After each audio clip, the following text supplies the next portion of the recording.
Tai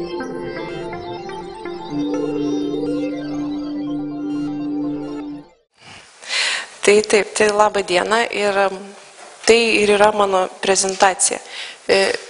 Šiek tiek neįprastas formatas, tai vyks taip, aš prizūminsiu ir tempsiu po truputėlį, kad jūs galėtumėte skaityti.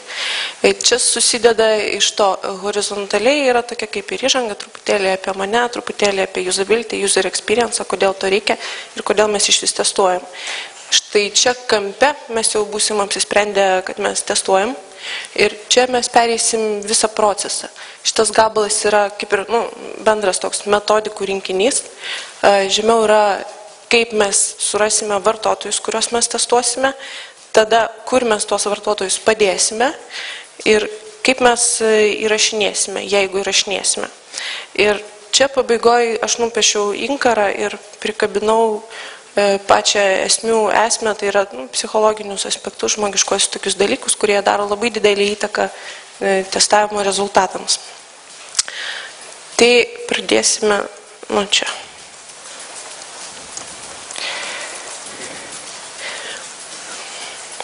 Tai esu aš. Usability aš parsivežiau iš Danijos, kur aš buvau Erasmuse 2001 metų antram semestre rudenį. Tada Lietuvoje usability nieks nei dėstė, nei praktikavo. Ir aš kai parsivežiau usability, aš turėjau idėją tai kažkaip įgyvendinti, prakišti, bet kažkaip niekam tuo metu nereikėjo, niekas nežinojo, niekam nebuvo įdomu. Būtų reikėję įrodinėti, kad to tikrai reikia. Aš kaip žmogus, aš nesu įrodinėtojas. Aš galiu pasidalinti žiniom, bet aš nepulsiu įrodinėti. Ir dar be to aš tuo metu dirbau valstybiniai įmoniai, įstaigoje, o vėliau įmoniai, kuri dirbo su valstybinėmis įstaigomis, tai joms natūraliai to kažkaip nereikėjo, nes buvo papildomas biudžetas.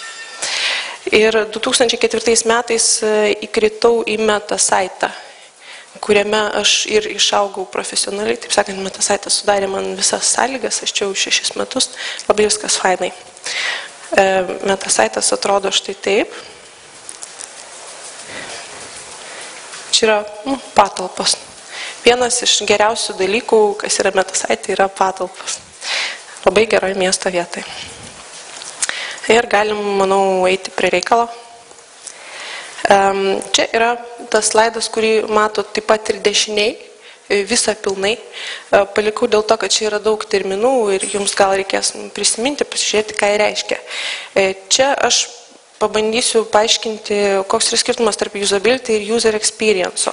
Kadangi daug kas naudoja abu terminus, tai vieną, tai kitą, jie kažkaip susiję, žmonės ne visai dažnai supranta. Tai aš suvienodinsiu terminologiją, kad visi įsivaizduotų vienodai. Geriausiai skirtumus tarp usability ir user experience paaiškina šitą schemutę. Pirmiausia, atsirado usability iš akademinio pagrindo. Usability yra tikslus mokslas, kuris pamatuoja, reiškia, per kiek laiko žmogus atlieka užduotį ir kiek jis padaro klaidų atlikdamas tą užduotį. Kuo mažiau klaidų, to geriau. Akademinis reikalas, labai viskas tiksliai pamatuojama, viskas gerai.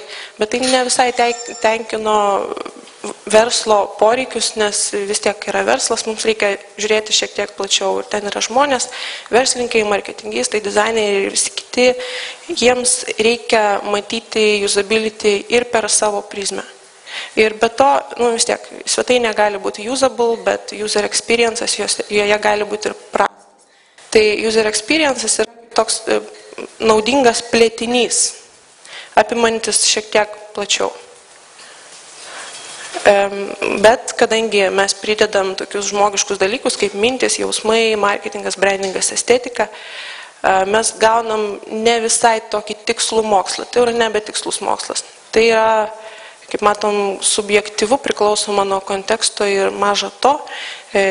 UX, user experience, yra dar ir naujas, besivystantis dalykas. Ir tos tiesos jos keičiasi.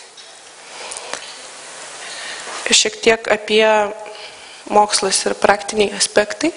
Dabar mokslas. Kaip minėjau, 2004 gal jau ir pradėjo dėstyti. Tuo metu, kai aš baigiau MIF, niekas Lietuvoje nedėstė. O pats mokslas yra HCI, arba tai yra Human Computer Interaction, arba žmogaus kompiuterio sąveika. Dabar jau yra dėstoma Vilniaus universitete matematikos informatikos fakultete, tą dėsto Kristina Lapin. tai tas mokslas, jo esmė yra ta, kad tai yra tarpdisciplininis dalykas. Ir susidėjo gana skirtingi dalykai nuo grafinių, visokių dizainų, informacijos struktūrų ir taip toliau, iki tiksliųjų dalykų, informatikos ir iki mokslo apie žmogaus mąstymą, jausmus ir visą kitą. Visą tą sulipdžius gaunam žmogaus kompiuterio sąveiką. Gal dėl to, kad tai yra tarpdisciplininis dalykas, į Lietuvą keliavo palyginti lėtai, nes vis tiek tai yra sunkiau, kai yra daug viename, mažiau specialistų to reikalo. Gerai. Pereinam prie dešiniosios šito reikalo dalies. Usability Return of Investment pagal Nielseną. Nielsenas, kaip tik jis yra nusipelnęs kaip įrodinėtojas ir usability populiarintojas. Jis yra pats žymiausias tame reikale, kaip sakyčiau, aš tai šiaip lyginu, nesu psichologija, mano pagrindas yra informatika, bet man Nielsenas yra kaip psichologijoje Freudas, pavyzdžiui. Jis daug kur gal nebeteisus jau yra ir pasenęs, bet jisai labai nusipelnė savo laiku. Ir Nielseną labai yra patogu pasteikti, kai reikia kažką tai įrodyti, parodyti skaičiukus ir taip trenkti kumščių į stalą ir va, yra taip Nielsenas pasakė. Tai iš esmės dabar darau tą patį. Nielsenas pasakė taip savo ataskaitoj, kuri yra mokama šiaip, bet jis duoda formulytę websaito sėkmė arba pelnas. Ta sėkmė gaunama sudauginus 3 kintamuosius. Tai yra apsilankiusių žmonių skaičius, tada conversion rate, kiek procentų iš to apsilankiusių tapo klientais ir lojalumas, kiek iš tų klientų dar ir sugrįžo. Žodžiu, jis teigia, kad jeigu mes norim, tarkim, padvigubinti websaito sėkmę, pelną, tai reikia padvigubinti vieną iš šitų 3. Ir, pavyzdžiui, jeigu mes norim padvigubinti apsilankiusių žmonių skaičių, mes turim sukišti dvigubai didesnį biudžetą į reklamą, sakykime. O tuo tarpu su šituo antruoju dydžiu yra kitaip. Jisai savo reportą skaičiuoja, kad išleidę 10% biudžeto usability gerinimui mes gaunam tą rodiklį padidėjusi 83%. Taip pasirodo, kad yra labai naudinga, efektyvu ir apsimoka. Apie lojalumą Nielseno reportas dėja nekalba. Jie to tyrimo nedarė. Ir tą slaidą jūs matot dešiniai, jeigu ką. Dabar norėčiau paminėti tokį esminį išskirstimą, kuris nulemia ir aprašo mano prezentacijos turinį. Taigi testavimas, usability testavimas gali būti realiai 2 rūšių. Čia suskirstyta pagal tikslą, ko mes norim iš to testavimo. Jeigu mes norim daryti tyrimą, vadinasi, mūsų pagrindinis tikslas yra kažkam kažką įrodyti. Kad mes turėtume teisę kažkam kažką įrodinėti. Mums reikia, kad viskas būtų pamatuota, suskaičiuota, pagrįsta ir parašyta normaliai teisinga ataskaita. Ir mes tam naudojame rimtus metodus, visokias standartinės procedūras ir taip toliau. Jeigu tuo tarpu mums tai reikia patestuoti tam, kad mes pagerintume savo daiktą, savo produktą, labai daug tų dalykų atkrenta. Ataskaitos mums nereikia, mums reikia sąrašėlio problemų ir sąrašėlio idėjų.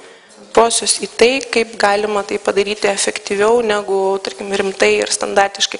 Taip, aš pateiksiu pavyzdžių ir iš kairiosios pusės, iš tų metodų, kurie yra reikalingi normaliam tyrimui atlikti, bet visada kartu pateiksiu ir kaip tai galima apeiti, padaryti pigiau arba greičiau.